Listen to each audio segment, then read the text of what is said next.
What's up, House Churches? Scott here, and I have a question for you.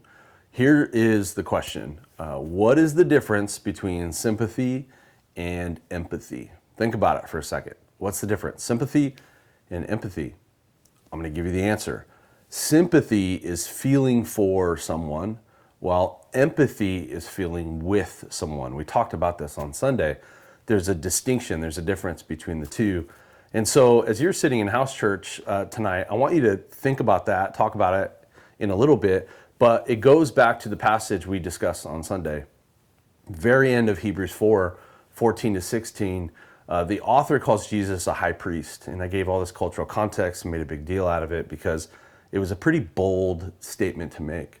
This elevated role in all of Israel, the high priest, was a big deal.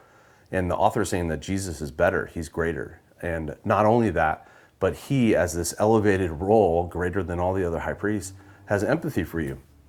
What does that mean? That means that he feels what you feel when you go through anything. When you go through loss or tragedy or sadness or frustration or failure, excitement and joy, all the positive things too. Jesus literally feels what you feel. And it's based on this truth that should transform us, that gets us to have confidence. We talked about that.